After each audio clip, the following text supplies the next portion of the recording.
The champagne glasses clinked around the mahogany table as my future in-laws celebrated their son's promotion to senior partner. But when my fiancé casually mentioned my boring paperwork job to get a laugh, I knew this Thanksgiving dinner was about to take an unexpected turn. What they didn't know was that my paperwork had just prevented 3 international incidents that week. I'd love to know which corner of the globe you're watching from. And if this story speaks to you, make sure to subscribe. Tomorrow's video is one you absolutely can't miss. The smell of turkey and stuffing filled the Whitmore family dining room, but I could barely taste the perfectly prepared meal. This was supposed to be the dinner where I officially became part of the family, where Dr. Rachel Chen would finally be welcomed into the prestigious Whitmore legacy. Instead, I found myself sitting at the far end of their antique table, watching my fiancé Marcus laugh with his relatives about my simple government job. "Rachel works for some alphabet agency," Marcus said, waving his wine glass dismissively. "You know, pushing papers around all day, nothing too exciting." His sister Jennifer, a corporate lawyer who never missed a chance to remind everyone about her Harvard education, leaned forward with that condescending smile I'd grown to despise.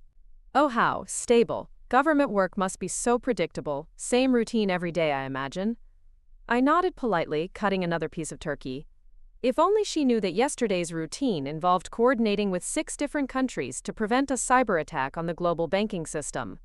But I'd signed enough classified documents to paper their entire mansion, so I simply smiled and said, "It has its moments."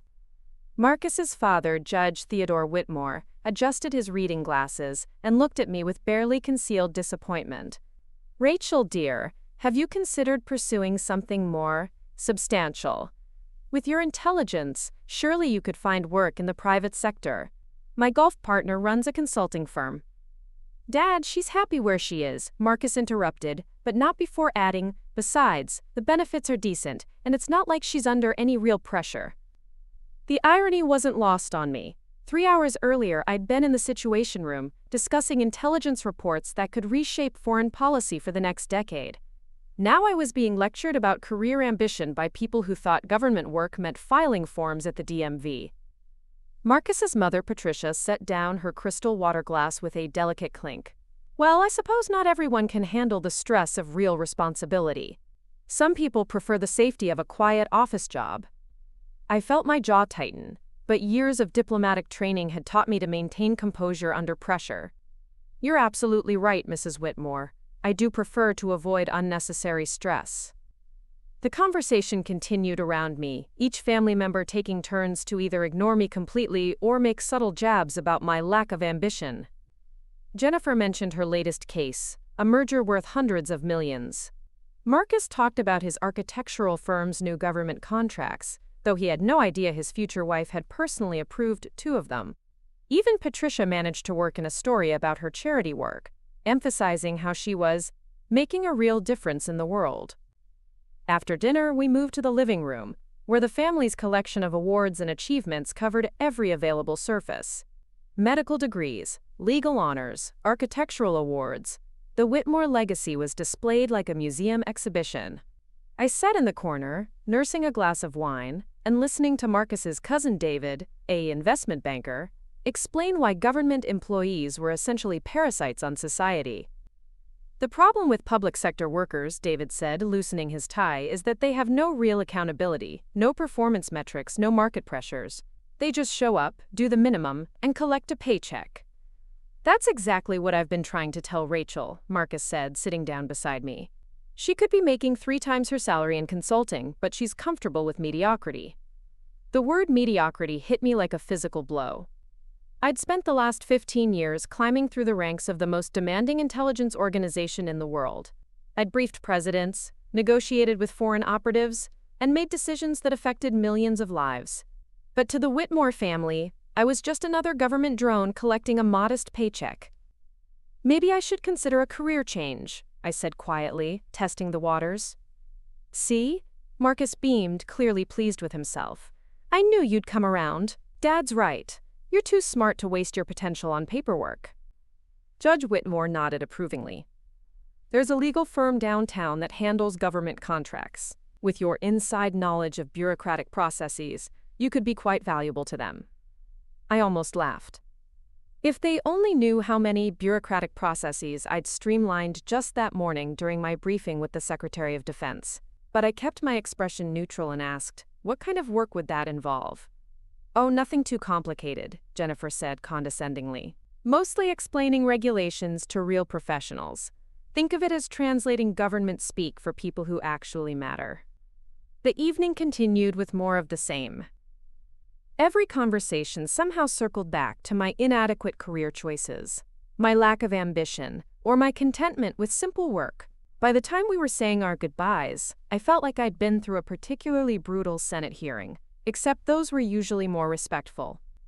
As we drove home, Marcus was practically glowing with satisfaction. See, that wasn't so bad. I think they're really starting to warm up to you.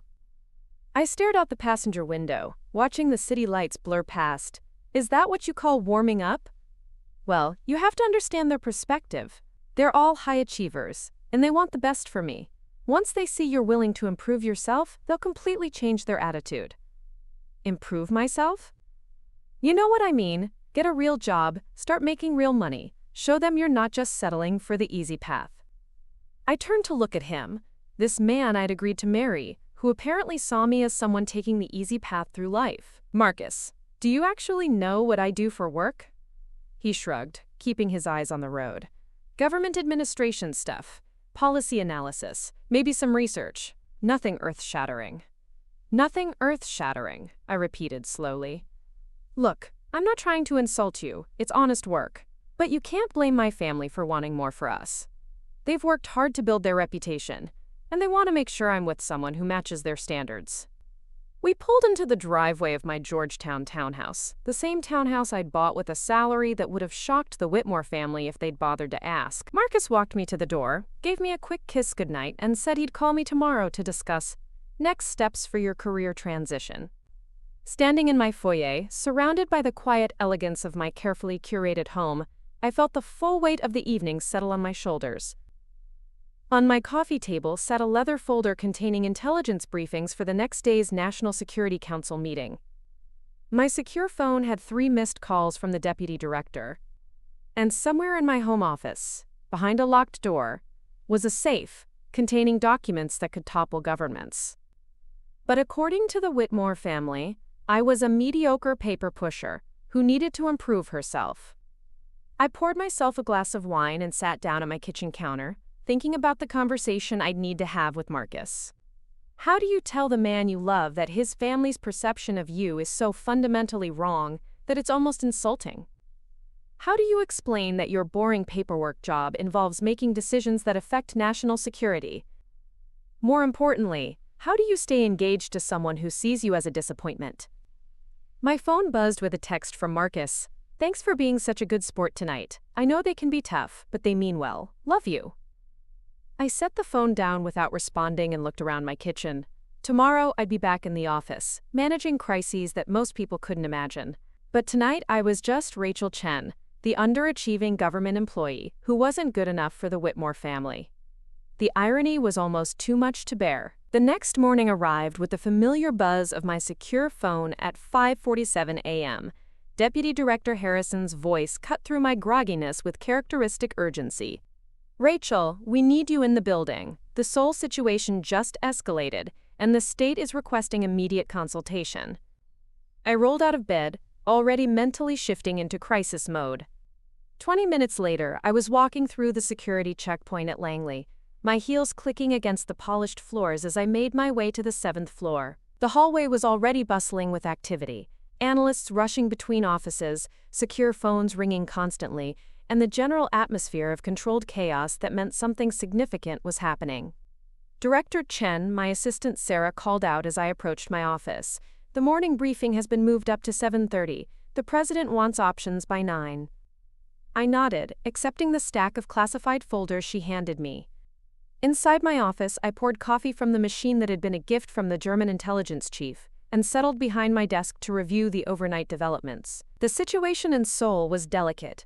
A potential intelligence breach that could compromise 3 years of careful relationship building with our South Korean partners. My phone rang, displaying Marcus's name on the caller ID. I let it go to voicemail, knowing I couldn't discuss my morning with him even if I wanted to. The second call came 5 minutes later. A lot of love and effort went into bringing this story to life.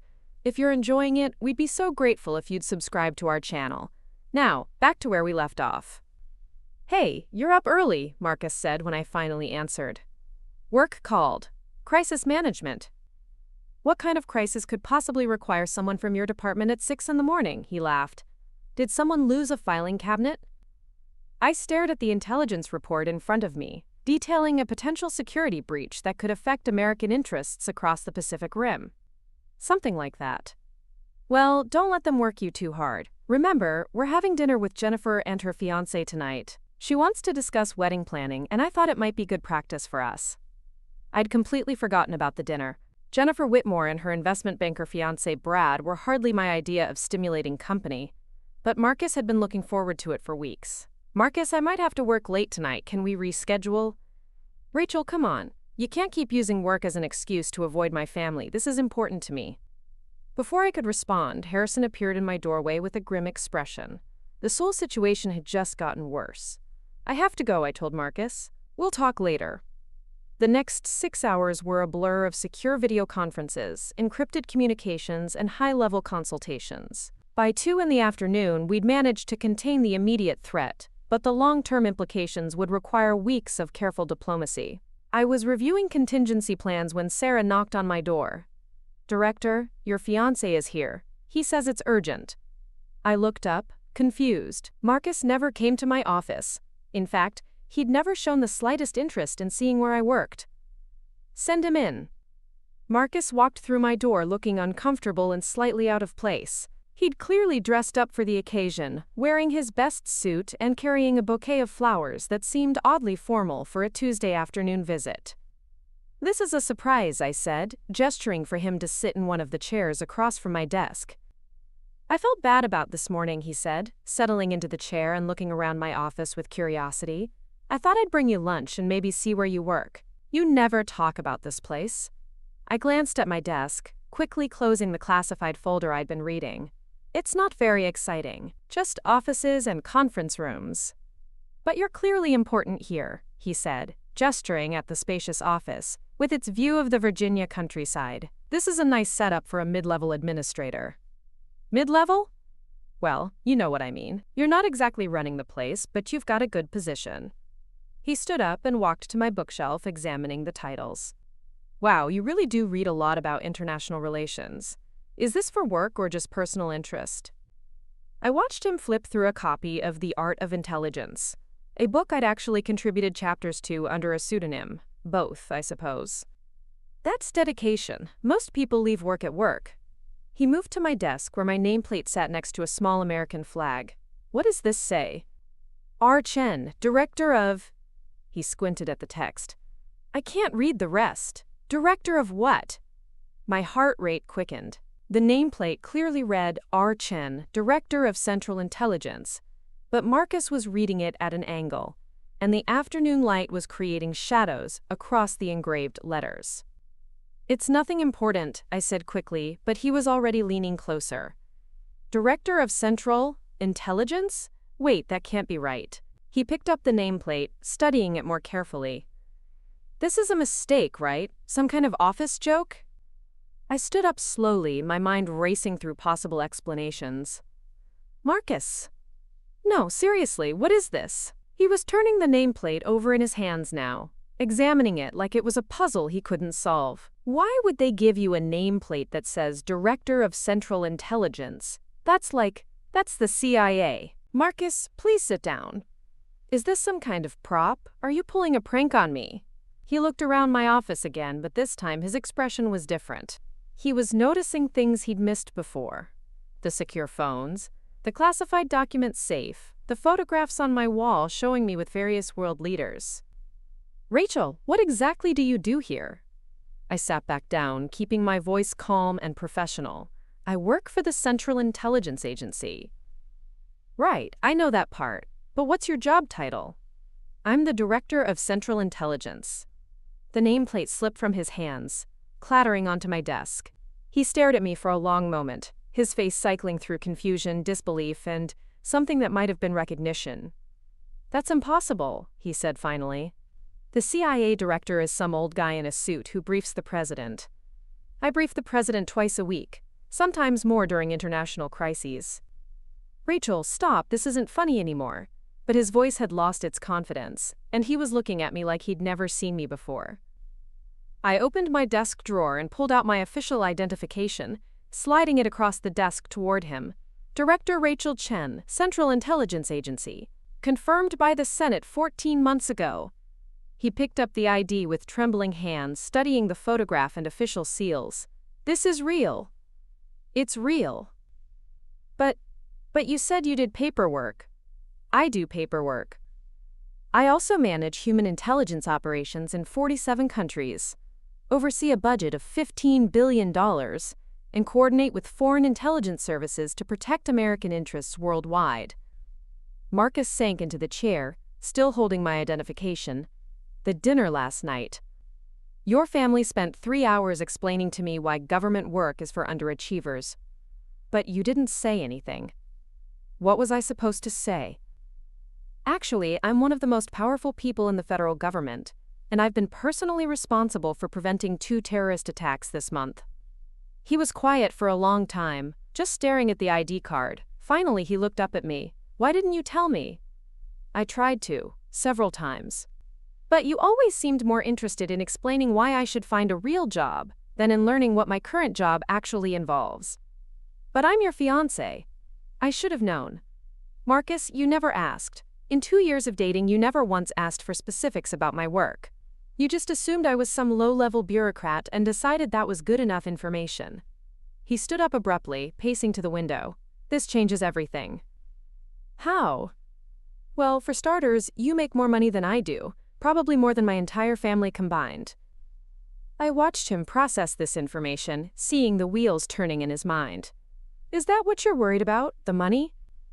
I'm worried about the fact that I've been treating the CIA director like she's a secretary at the Department of Motor Vehicles. He turned back to me, his face pale.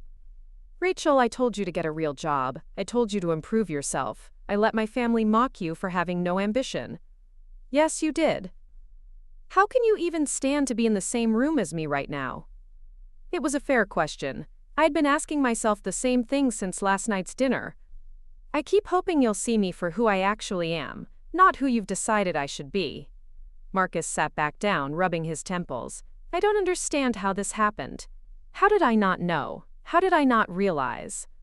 Because you weren't paying attention. You were so focused on what you thought I should become that you never bothered to learn what I already was. My secure phone buzzed with an incoming call. I glanced at the caller ID. It was the National Security Advisor, probably calling about the Seoul situation. I looked at Marcus, who was still staring at my nameplate in shock. I have to take this, I said, reaching for the phone. Of course you do, he said quietly. You're probably the only person in the country who can handle whatever crisis just came up. I paused, my hand hovering over the phone. For the first time since I'd known him, Marcus was looking at me with something approaching respect. But it was too late, and we both knew it. Marcus, please sit down. Is this some kind of prop? Are you pulling a prank on me? He looked around my office again, but this time his expression was different. He was noticing things he'd missed before. The secure phones, the classified documents safe, the photographs on my wall showing me with various world leaders. Rachel, what exactly do you do here? I sat back down, keeping my voice calm and professional. I work for the Central Intelligence Agency. Right, I know that part, but what's your job title? I'm the Director of Central Intelligence. The nameplate slipped from his hands, clattering onto my desk. He stared at me for a long moment, his face cycling through confusion, disbelief, and something that might have been recognition. That's impossible, he said finally. The CIA director is some old guy in a suit who briefs the president. I brief the president twice a week, sometimes more during international crises. Rachel, stop, this isn't funny anymore, but his voice had lost its confidence, and he was looking at me like he'd never seen me before. I opened my desk drawer and pulled out my official identification, sliding it across the desk toward him. Director Rachel Chen, Central Intelligence Agency, confirmed by the Senate 14 months ago. He picked up the ID with trembling hands, studying the photograph and official seals. This is real. It's real. But you said you did paperwork. I do paperwork.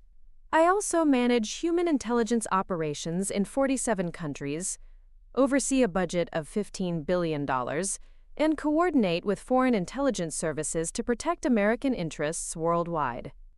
Marcus sank into the chair, still holding my identification. The dinner last night. Your family spent 3 hours explaining to me why government work is for underachievers. But you didn't say anything. What was I supposed to say? Actually, I'm one of the most powerful people in the federal government, and I've been personally responsible for preventing 2 terrorist attacks this month. He was quiet for a long time, just staring at the ID card. Finally, he looked up at me. Why didn't you tell me? I tried to, several times. But you always seemed more interested in explaining why I should find a real job than in learning what my current job actually involves. But I'm your fiancé. I should have known. Marcus, you never asked. In 2 years of dating, you never once asked for specifics about my work. You just assumed I was some low-level bureaucrat and decided that was good enough information. He stood up abruptly, pacing to the window. This changes everything. How? Well, for starters, you make more money than I do, probably more than my entire family combined. I watched him process this information, seeing the wheels turning in his mind. Is that what you're worried about? The money? I'm worried about the fact that I've been treating the CIA director like she's a secretary at the Department of Motor Vehicles. He turned back to me, his face pale.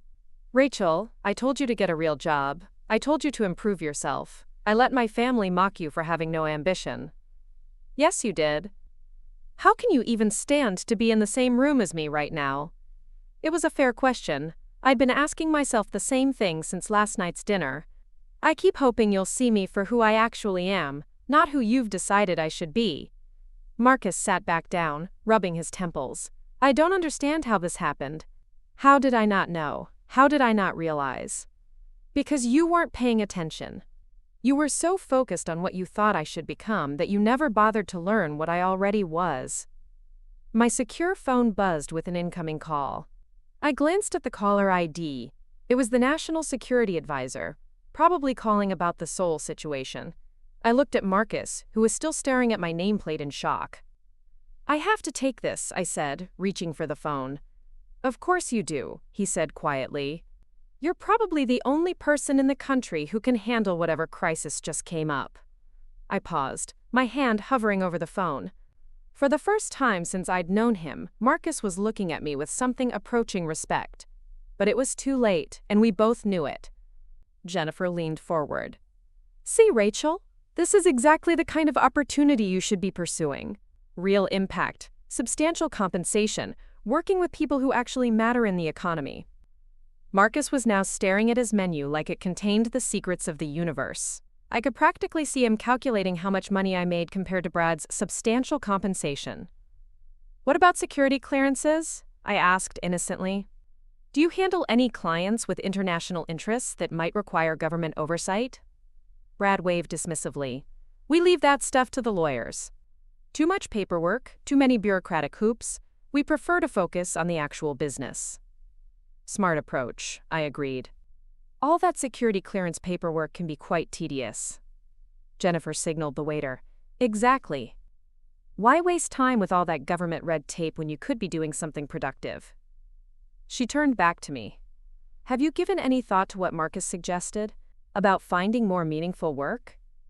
I've given it considerable thought, I said, glancing at Marcus, who was now studying his hands. Though I'm curious about your definition of meaningful work. Well, obviously something that contributes to the economy. Something that requires actual skills and generates real value. Jennifer's tone was getting more condescending by the minute. Government work is fine for people who want security over achievement, but someone with your education could do so much more. Brad nodded sagely. The private sector rewards performance. Results matter. In government, you just have to show up and follow procedures. Following procedures can be quite challenging, I said, especially when those procedures involve national security. National security? Jennifer laughed. Rachel, you work in administration. What could you possibly know about national security? Marcus finally looked up from his menu, his face a mask of barely controlled panic. Jennifer, maybe we should… What? I'm just trying to help her see the bigger picture. Jennifer turned back to me. Look, I'm sure your department does important work in its own way. Filing reports, maintaining databases, processing applications. But let's be realistic about what that actually contributes to society. I took a sip of my wine, considering my options. I could let this continue, allow Jennifer and Brad to dig themselves deeper into their pit of ignorance. Or I could end this charade right now. You're absolutely right, I said finally. Government work is mostly about following procedures and filing reports. Jennifer beamed with satisfaction. Exactly. I knew you'd see reason eventually. For instance, just yesterday I had to file a report about a potential security breach that could have compromised American intelligence operations in 3 countries. Very routine paperwork. Brad chuckled. See, that's exactly the kind of bureaucratic busy work that would drive me crazy. Real decision-makers don't have time for that kind of administrative detail. And this morning, I continued, I had to follow standard procedure for briefing the president on international crisis management. Just basic protocol, really. Jennifer's smile faltered slightly. Wait, what? Oh, and next week I have to attend a rather tedious meeting with the National Security Council about budget allocations for overseas operations. You know how government meetings can be. Lots of talking, very little actual business. Marcus was now staring at me with a mixture of horror and fascination. Brad looked confused, like he was trying to solve a puzzle with missing pieces. Rachel, Jennifer said slowly, when you say you brief the president, I brief the President of the United States, usually twice a week, sometimes more during international crises. It's part of my job description. The table went completely silent. Jennifer's mouth opened and closed like a fish out of water. Brad looked like he was trying to process information that didn't compute. Your job description? Jennifer finally managed. I'm the Director of Central Intelligence. I run the CIA. The silence that followed was so complete I could hear conversations from other tables. The gentle clinking of silverware, the soft jazz playing in the background. Jennifer and Brad sat frozen, like someone had paused them mid-conversation. That's impossible, Jennifer whispered. I reached into my purse and pulled out my official identification, sliding it across the table. Director Rachel Chen, Central Intelligence Agency. Confirmed by the Senate 14 months ago by a vote of 87-13. Brad picked up the ID with trembling hands, studying it like it might spontaneously combust. This is real. Very real. Jennifer was staring at me like I'd just revealed I was an alien. But you're so young, and you're a woman, and you… And I work in the government, I finished, which according to you means I'm an underachiever who can't handle real responsibility. Marcus finally found his voice. Maybe we should order. I'm not hungry anymore, Jennifer said faintly. Brad was still holding my ID, reading it over and over. You manage $300 million? I manage a budget of $15 billion. And before you ask, yes, that's annual. $15 billion, he repeated. Give or take a few $100 million, depending on congressional appropriations.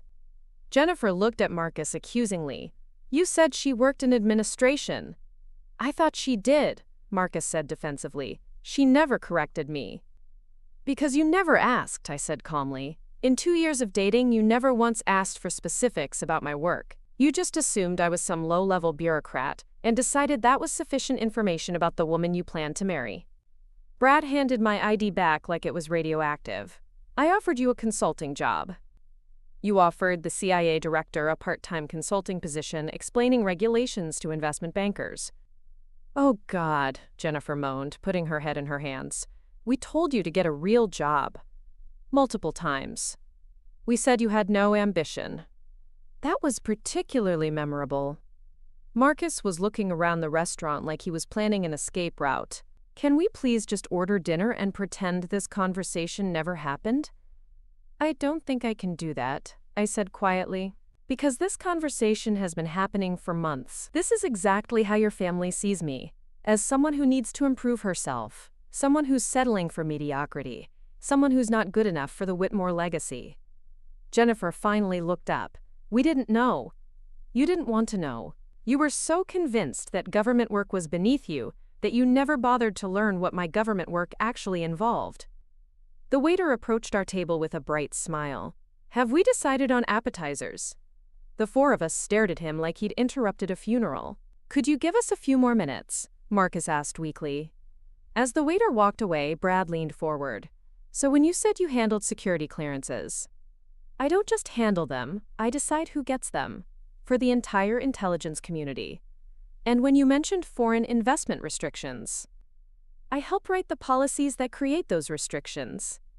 Jennifer was now looking at me with something approaching awe. How much do you make? Jennifer, Marcus protested. I'm curious too, Brad admitted. I smiled, more than both of you combined. The table fell silent again. I could see the wheels turning in their minds, recalculating everything they thought they knew about me, about government work, about their own importance in the grand scheme of things. I think, I said, standing up and placing my napkin on the table, I'm going to skip dinner tonight. I have an early morning briefing with the Joint Chiefs of Staff. Marcus looked up at me desperately. Rachel, please don't leave. We can work through this. Can we? I asked. Because I'm not sure anything has actually changed. You're all just recalibrating your condescension based on my salary and job title. I picked up my purse and looked at the three of them one last time.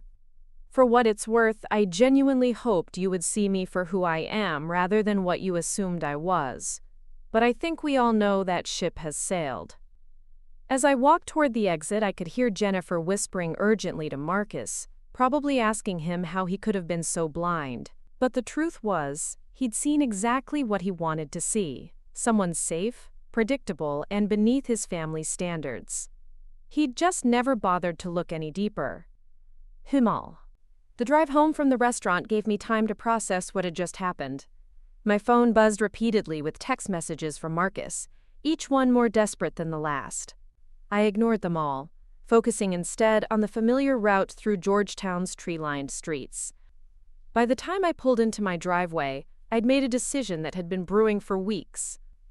Inside my house, I poured myself a glass of wine and settled into my home office. The space was a reflection of my dual existence. Official commendations hung beside personal photographs, classified briefing materials sat next to wedding planning magazines I'd never opened. I pulled out my laptop and began typing. An hour later, I drafted an email that would change everything.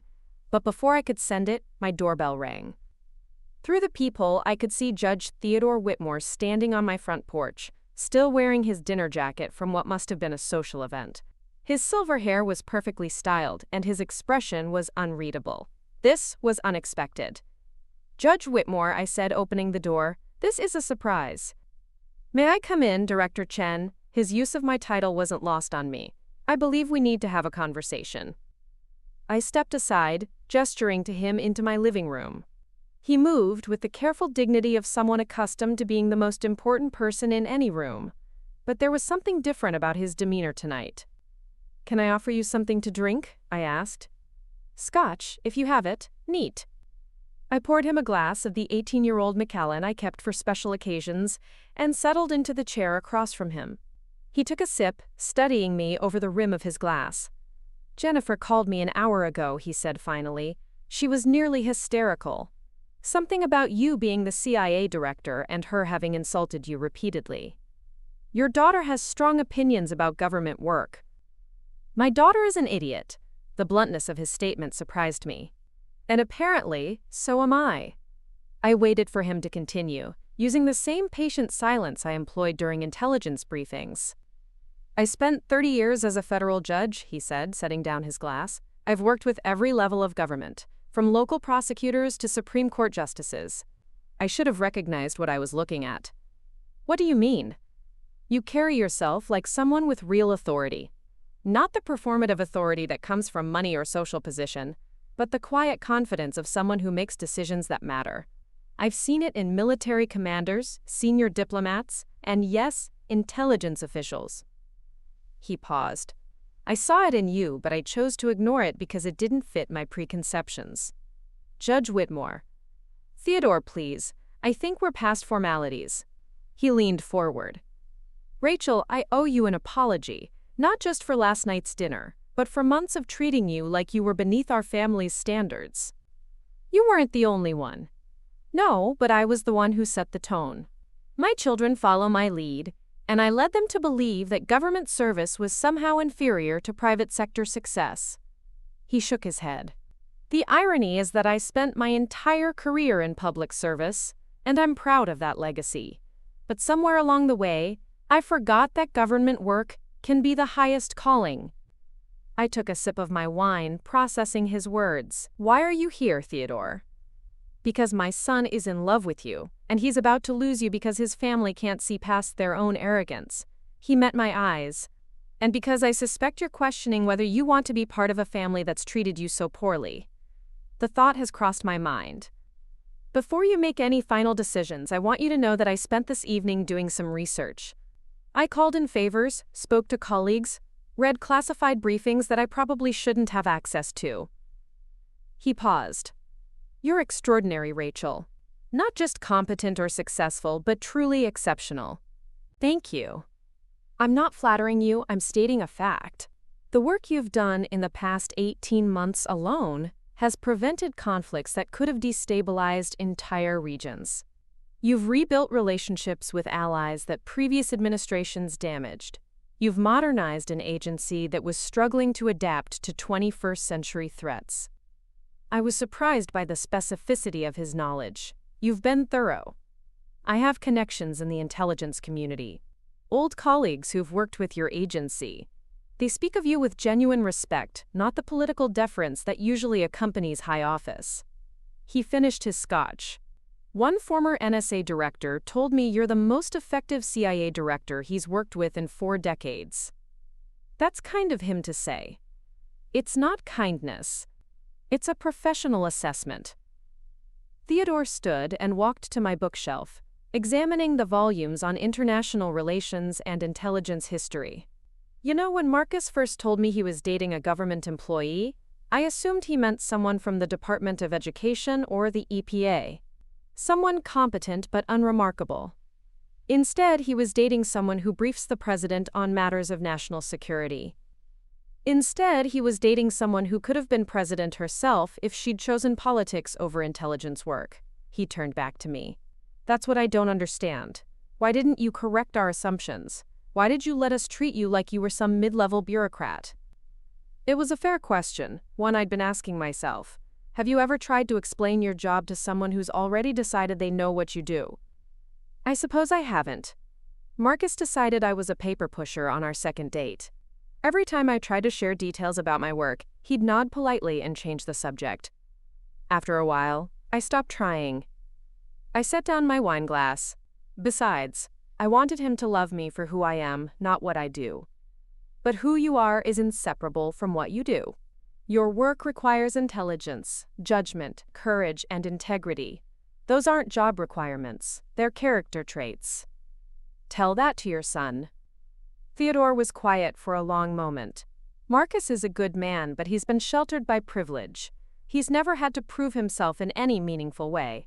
His architectural firm was built on family connections. His social circle was inherited.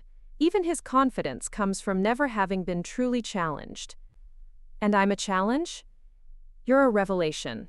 You've achieved more by 35 than most people achieve in a lifetime, and you did it without family wealth or social connections.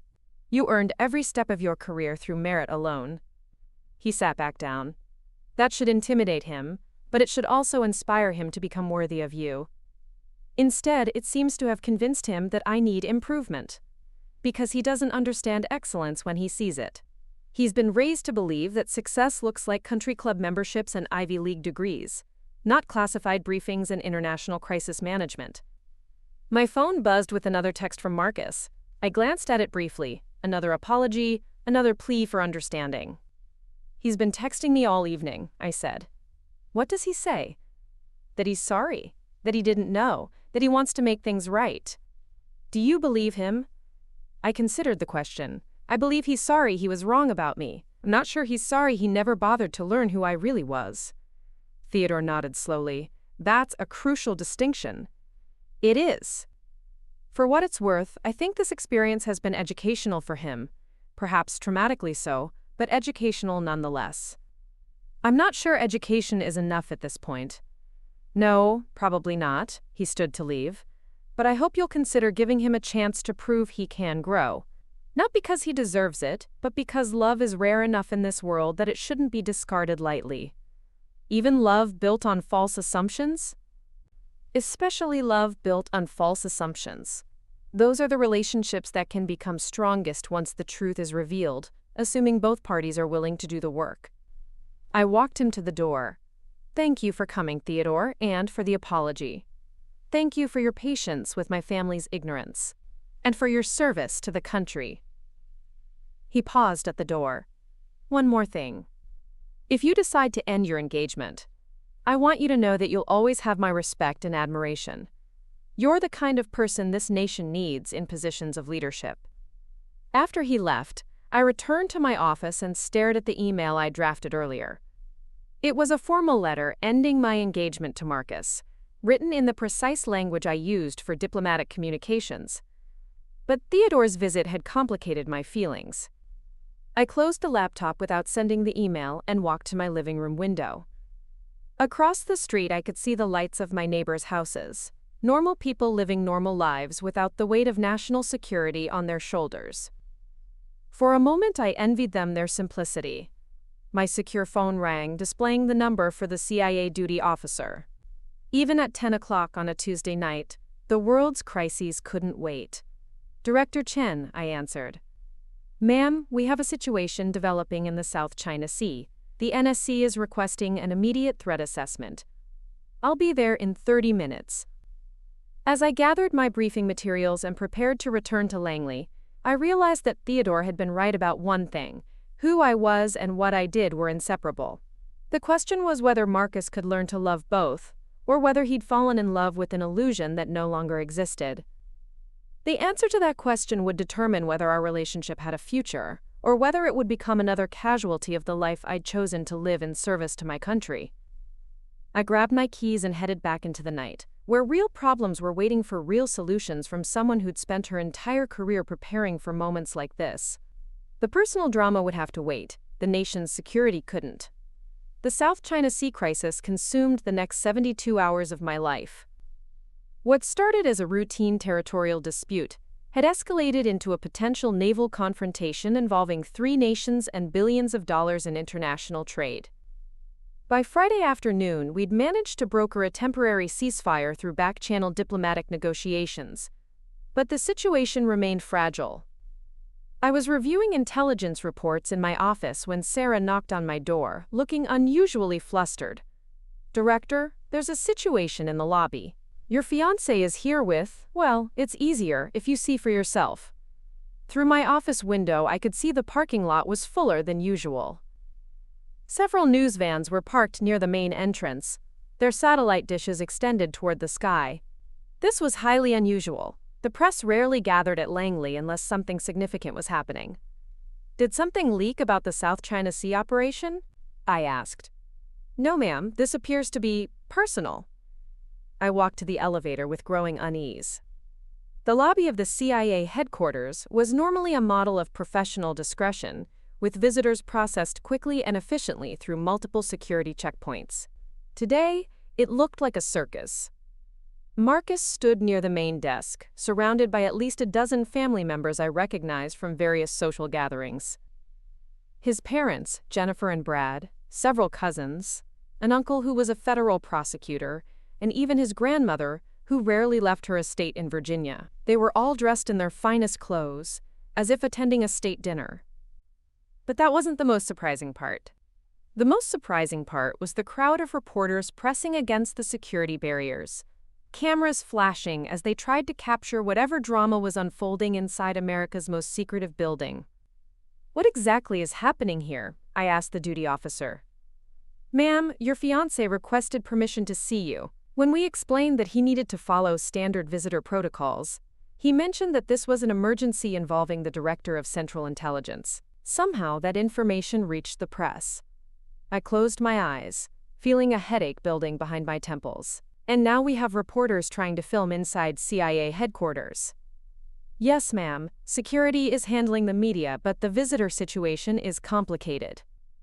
Through the bulletproof glass, I could see Marcus holding what appeared to be an enormous bouquet of flowers. He was speaking animatedly to Jennifer, who kept gesturing toward the security checkpoint like she was explaining why they deserved special treatment. I made a decision that I would probably regret. Let them through security, all of them.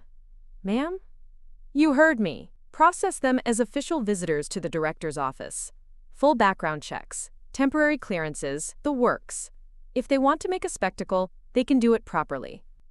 30 minutes later, the Whitmore family was seated in the CIA's main conference room, looking like they'd accidentally wandered into a parallel universe. The room, with its secure communications equipment and classified briefing screens, was designed to intimidate foreign diplomats and hostile intelligence officers. It was having a similar effect on Marcus's relatives. I entered the room wearing my most formal business attire, flanked by 2 senior staff members who looked like they'd rather be anywhere else. The family sat around the polished conference table like defendants awaiting sentencing. This is highly irregular, I began, taking my seat at the head of the table. This facility operates under strict security protocols. Bringing unauthorized personnel into a classified environment requires extensive justification. Judge Whitmore cleared his throat. Director Chen, we apologize for the unconventional approach. We felt that normal circumstances required extraordinary measures. What circumstances would those be? Marcus stood up, still holding his flowers. He looked like he hadn't slept in days, and his usual confidence had been replaced by something approaching desperation. Rachel, I need to apologize to you, not just privately, but publicly. In front of my entire family, in front of the press, in front of anyone who will listen. Marcus, this is neither the time nor the place. Yes, it is. This is exactly the time and place. He looked around the room, taking in the official portraits of former CIA directors, the classified briefing equipment, the subtle but unmistakable signs of real power. I spent 2 years treating the director of the Central Intelligence Agency like she was my personal project to improve. I was so arrogant, so blind, so completely wrong about who you are that I don't even know where to begin apologizing. Jennifer shifted uncomfortably in her chair. Marcus, maybe we should. No, Jennifer, you were part of this too. We all were. He turned back to me. Rachel, I brought my family here because they need to understand what they did. What we did. We spent months treating you like you were beneath our standards, when you're so far above them that we couldn't even see you clearly. Brad raised his hand tentatively. Could I just say that I had no idea? None of us had any idea, Marcus interrupted, because none of us bothered to ask the right questions. We saw what we wanted to see and assumed that was enough. I remained silent, letting him continue. Do you know what I learned this week? Marcus asked, addressing the room. I learned that Rachel has been personally responsible for preventing terrorist attacks that could have killed thousands of people. I learned that she's negotiated with foreign governments to protect American interests in ways that have saved billions of dollars in trade revenue. I learned that she's briefed 3 different presidents on matters of national security. His grandmother, a formidable woman in her 80s, spoke for the first time. Marcus, dear, we understand that Rachel has an important job. Grandmother, she doesn't have an important job. She has one of the most important jobs in the world. There are maybe 20 people on the planet who operate at her level of responsibility. He looked at me with something approaching awe. And I told her she needed to get a real job. The room fell silent. Through the conference room's windows, I could see the reporters still gathered in the parking lot, probably wondering what kind of story they'd stumbled onto. Marcus, I said carefully, what exactly are you trying to accomplish here? I'm trying to win you back. And I'm trying to make sure my family understands who you really are, not who they assumed you were. By bringing them to CIA headquarters? By showing them the world you operate in. By making them understand that when you said you had to work late, you weren't filing reports, you were managing international crises. When you said you had meetings, you weren't attending staff briefings, you were consulting with the National Security Council. Judge Whitmore leaned forward. Rachel, Marcus asked us all to come here today because he wanted us to apologize to you in the environment where you work. He felt that seeing this place, understanding the weight of your responsibilities would help us grasp the magnitude of our mistake. And what mistake is that? Jennifer, looking thoroughly humbled for perhaps the first time in her life, spoke quietly. We judged you based on our own narrow definition of success. We assumed that because you worked for the government, you must be settling for something safe and ordinary. When in reality, Brad added, you're doing work that we couldn't even comprehend. I manage $300 million, and I thought that made me important. You manage operations that affect the entire planet. I studied their faces, looking for signs of sincerity versus performance. And now that you know what I do, everything is different? Yes, Marcus said immediately. No, I replied. That's exactly the problem. The room went quiet again. Marcus looked confused. What do you mean? I mean that your respect for me shouldn't be based on my job title or salary or level of responsibility. It should be based on who I am as a person. I stood up, walking to the window that overlooked the Virginia countryside. For 2 years, you've known me as someone who's intelligent, dedicated, principled, and hardworking. Those qualities didn't change when you learned I was CIA director. They were always there. But, let me finish. I turned back to face the room. The fact that you're all here, apologizing because you now know my professional credentials, tells me that you still don't understand the real issue. You're not sorry you misjudged my character, you're sorry you misjudged my status. Marcus's face fell. That's not true.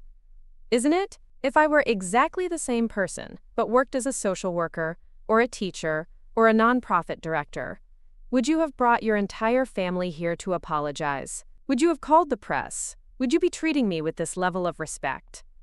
The silence that followed was answer enough. The problem, I continued, isn't that you didn't know I was CIA director. The problem is that you never bothered to really know me at all. You created a version of me that fit your expectations, and when that version disappointed you, you decided I needed to change, rather than questioning whether your expectations were wrong. Other version of name.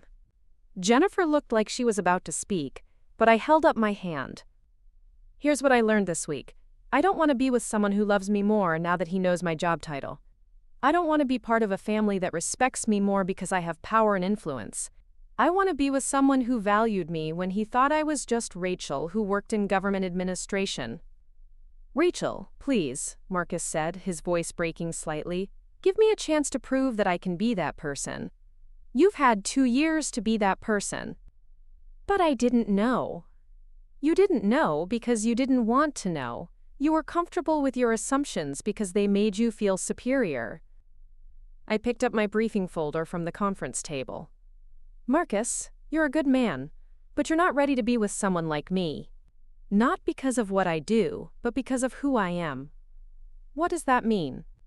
It means I need a partner who sees my value without needing a security clearance to understand it. Someone who asks questions because he's genuinely interested in my thoughts and experiences, not because he's trying to categorize me into his predetermined boxes. I looked around the room at the assembled family members, all of whom were now staring at me with a mixture of respect and fear that I found deeply unsettling. I'm honored that you all came here today. I'm grateful for your apologies. But I can't build a marriage on the foundation of someone else's professional achievements. A relationship has to be based on mutual respect for each other as human beings, not as resume entries. Marcus sat down heavily, the flowers still clutched in his hands. So that's it? It's over? It's been over for a while. We just needed this week to make it official. But I love you. I know you do. And I love you too. But love isn't enough when it's based on a fundamental misunderstanding of who the other person is. Judge Whitmore stood up slowly. Director Chen, is there anything we can do to change your mind? You can learn from this experience. You can remember that someone's worth isn't determined by their salary, or their social status, or their professional achievements. You can treat the next person you meet with the respect you've now decided I deserve, regardless of what they do for a living. I walked toward the conference room door, then turned back one final time. Marcus, you're going to find someone wonderful who appreciates the life you can offer. Someone who values the same things your family values, who shares your social circle and your perspectives on success. You'll be happy together. But not you? Not me. I need someone who would have been just as proud to date a government administrator as he is to date the CIA director. Someone who falls in love with the person, not the position. I left them sitting in the conference room and returned to my office, where a stack of intelligence reports waited for my review. Through my window, I could see the reporters finally packing up their equipment, having realized that whatever story they'd hoped to capture wasn't going to materialize. An hour later, Sarah knocked on my door. "Director, the visitors have left the building. They asked me to give you this." She handed me an envelope with my name written in Marcus's careful handwriting. Inside was a short note. "Rachel, you're right about everything. I'm sorry I wasn't the man you deserved, and I'm sorry it took losing you to make me understand who you really are. I hope someday I'll be worthy of someone like you. Thank you for 2 years of trying to love me despite my blindness. You're extraordinary, and not because of your job title, Marcus." I folded the note and placed it in my desk drawer, next to the engagement ring I'd removed 3 days earlier. Outside my window, the sun was setting over the Virginia countryside, casting long shadows across the CIA compound. My secure phone rang with another international crisis, another situation that required immediate attention from someone with the authority to make decisions that mattered. I answered the call and dove back into the work that had always defined me, grateful for the clarity that comes from finally being seen for who you really are, and valued accordingly. 6 months later, I would meet someone at an intelligence conference in Brussels, a fellow professional who knew exactly what I did and respected both the job and the person who did it. But that's a different story, one that began with honesty rather than assumptions, with mutual respect rather than misplaced condescension. As for Marcus, I heard through mutual acquaintances that he eventually found happiness with someone from his own social circle, someone who appreciated the life he could offer, without needing to understand the complexities of international intelligence work. They were, by all accounts, perfectly suited for each other. Sometimes love means recognizing when you're not right for someone, no matter how much you care about them. Sometimes the greatest act of love is walking away, giving both people the chance to find someone who appreciates them for exactly who they are. And sometimes the most important thing you can learn about yourself is that you're worth more than someone else's limited expectations. Looking for more? We've got 2 amazing stories ready for you right on screen. If this one touched you, these are absolutely worth your time. Click to watch them now. And hey, subscribe and hit that bell to never miss our latest uploads.